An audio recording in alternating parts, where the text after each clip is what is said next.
Break के बाद स्वागत। एक बड़ी खबर आपको दे दें, आधी रात अंडमान सागर में भूकंप आया है। रात 11:30 पर यह भूकंप का झटका जिसका एहसास किया गया। रिक्टर स्केल पर 4.4 की इसकी तीव्रता रही है। 10 किलोमीटर गहराई में भूकंप का केंद्र था। 4.4 की तीव्रता का यह भूकंप अपने आप में बेहद डराने वाला, जिस तरीके के साथ से शुरुआत से ही भूकंप के झटकों का एहसास किया जा रहा है, अपने आप में बेहद कंसर्निंग हो जाता है। सीस्मोलॉजिस्ट के लिए भी एक बेहद बड़ा चैलेंज बना हुआ है। इसके अलावा जो म्यांमार का एक भूकंप का झटका था जो कि 7 रिक्टर स्केल पर पैमाने का था और चंद सेकंड का वो भूकंप अपने साथ जितनी तबाही लेकर आया था, इमरजेंसी की स्थिति वहां पर बन गई थी। उसके बाद से ही लोगों में भूकंप को लेकर डर का माहौल है। एक समय पे जो भूकंप के झटकों को लाइटली लिया जाता था, लेकिन अब भूकंप के झटकों का नाम सुनते ही लोग खासा डर जाते हैं, अपने अपने घरों से बाहर निकलकर सुरक्षित जगह पर पनाह ले लेते हैं।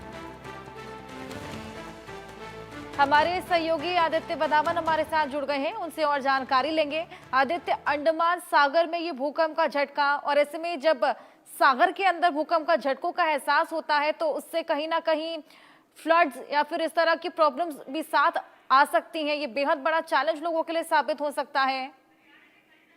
जी हर्षा, बिल्कुल। अगर आप देखेंगे तो बीते कुछ दिनों में हमने एक के बाद एक भूकंप हम देख रहे हैं, चाहे वो दिल्ली एनसीआर हो या दूसरे इलाके हो। और अब अंडमान निकोबार में इस तरह का जो है भूकंप आना, काफी आधी रात में जो आया भूकंप, इसमें इसने इसकी वजह से आइलैंड पे जो रह रहे हैं, अंडमान निकोबार आइलैंड पर लोग वहाँ खासी अभी थोड़ा घबराए हुए हैं कि क्योंकि ये इसका जो केंद्र है, जो एपिसेंटर, इसका जो डेप्थ है 10 किलोमीटर की रही है। हालांकि ये 4.4 रिक्टर स्केल का ज्यादा बड़ा इतना ज्यादा जो भूकंप की तीव्रता ज्यादा तेज नहीं है, बट स्टिल भूकंप आया है तो कहीं ना कहीं लोगों में दहशत। लोग एकदम से घर से बाहर निकल के आ गए जैसे ही भूकंप आया, क्योंकि जो वहाँ समुद्र भी है आसपास, वो वहाँ और भी ज्यादा खतरा बढ़ता है। अगर जितना भी रिक्टर स्केल का भूकंप आया, अंडमान निकोबार पूरी तरीके से एक आइलैंड है, भारत का एक अहम हिस्सा है।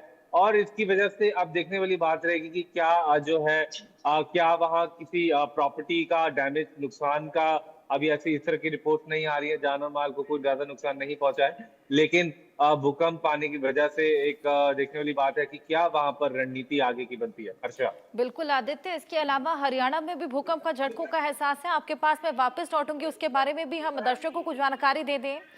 हरियाणा के फरीदाबाद में भूकंप के झटकों का एहसास हुआ है। सुबह 6 बजे भूकंप के झटके, रिक्टर स्केल पर 3.2 की भूकंप की तीव्रता रही है। सुबह सुबह भूकंप के झटकों से एक बार फिर फरीदाबाद हरियाणा की धरती कांपी है। आदित्य, अगर देखा जाए तो इसी महीने के भीतर ये तीसरा झटका होगा हरियाणा में। ये तो बेहद कंसर्निंग है। इसको लेकर सीस्मोलॉजिस्ट का क्या कुछ कहना है?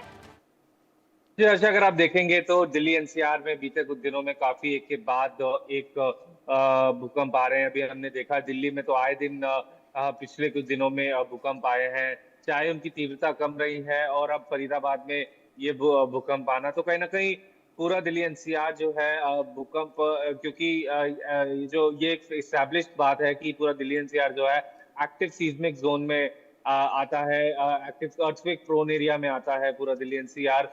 और इसकी वजह से बार बार जो है यहाँ भूकंप देखने को मिलते हैं। तो अभी सीस्मोलॉजिस्ट एक तरीके से पैटर्न समझने की कोशिश कर रहे हैं कि क्यों इस तरीके से बार बार भूकंप आ रहे हैं, क्या रेक्टिफिकेशन प्रोसेस हो सकता है। क्योंकि दिल्ली एनसीआर में कैसी मतलब ऐसी बहुत इमारतें हैं जो अभी अर्थक्वेक प्रूफ नहीं है।